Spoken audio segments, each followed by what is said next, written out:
राखणदाचा मला एक्सपिरियन्स नाही आहे, पण ह्या गोष्टी आहेत अजूनही कोकणामध्ये आणि ते चांगल्याच दृष्टीने आलेले आहेत असं मला वाटतं, म्हणजे रूढींमध्ये आपल्या. त्या देवाचे आभार असं मला वाटतं. हे खूप खूप वेगळे विचार आहेत मॅम तुमचे. आणि असा विचार आम्ही नव्हता कधी केला, किंवा आज मी ऐकते तुम्ही काय सांगताय ते लक्ष देऊन ऐकते, कारण कदाचित आपण सेम गावचे आहोत तर ते ऐकायला बरं वाटतंय. पण त्या देवचे आभार हे नव्हतं मी कधी विचार केला. सो ही एक गोष्ट आहे जी मी तुमच्याकडून शिकले. कोकणातलाच विषय सुरू आहे म्हणून अजून एक प्रश्न आहे की आजही कोकणात किंवा बऱ्याचशा गावांमध्ये, नॉट कोकणात, बऱ्याचशा गावांमध्ये देव देवस्की, भुताटकी हा प्रकार पण सर्रासपणे ऐकायला येतो. तर हे खरंच असतं का? मी कधी देवदेवस्कीच्या नादाला लागले नाही किंवा मी माझ्या आजूबाजूला कधी फारसंही बघितलं नाही, कारण मी मुंबईत राहिले, मुंबईत वाढले, माझे आई वडील मुंबईत राहिले, मुंबईत वाढले, त्यामुळे पण ऐकलं नक्की आहे. आत्ता मला वाटतं कोकणामध्ये मी जेव्हा 4-5 वर्ष होते तेव्हा फार काही मला एक्सपिरियन्स आला नाही की लोक असं करतायत. पूर्वी कदाचित करत असतीलही, पण मी म्हटलं तसं की हे जे प्रकार आहेत ना ते एक मनाचे खेळ आहेत, एक मनाचं समाधान, किंवा एखाद्याविषयी द्वेष असतो आपल्या मनात, जेलसी असते, तर ती काढण्यासाठी आपण एखाद्याकडे जाणं आणि ते प्रकार करणं आणि त्याचा फायदा समोरचा उचलणं, हे सगळं कुठे ना कुठे कधीतरी चालूच असतं छोट्या छोट्या गावांमध्ये.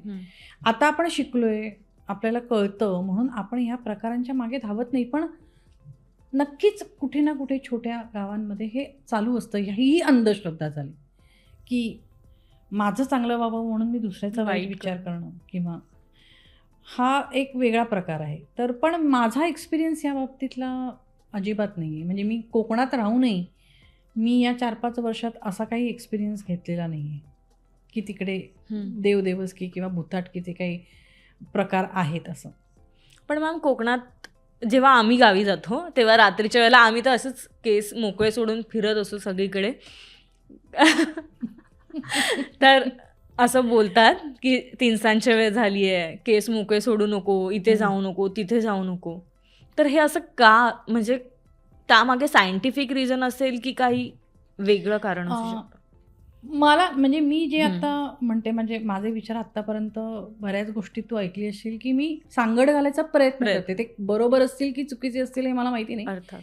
पण मला असं वाटतं की जसं आपण पॉडकास्ट सुरू झाल्यापासून बोलते की प्रत्येक गोष्ट ही एक वेगळी एनर्जी, माझे केस ही एक वेगळी एनर्जी. जसं म्हणतात की म्हणजे आता ज्योतिषशास्त्रात म्हणतात केस हे शनीचं एक रूप मानलं जातं, किंवा पायातला चपला वगैरे वगैरे. तर ही जी एनर्जी आहे ना, कदाचित 3 वेळेला आपण असंही बघितलं तर एक झुंजूमुंजूची सकाळची एक वेळ आणि एक 3 वेळ, याच्यात 2 गोष्टीत जो संधी प्रकाश असतो ना, ती वेळ असते ना, एक मन कालवतं. म्हणजे आपण समजा झोपलेलो आहोत दुपारचे आणि 3 वेळेला उठलो तर काहीही घडलेलं नसलं तरी आपल्याला रडावंसं वाटतं, उदास वाटतं.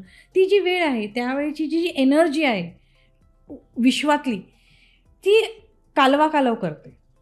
मला असं वाटतं त्या एनर्जीचा आणि ह्या एनर्जीचा काहीतरी एक संबंध असावा, म्हणून लोक असं म्हणत असावेत की मोकळे केस सोडू नकोस किंवा रात्रीच्या वेळेला असं जाऊ नकोस.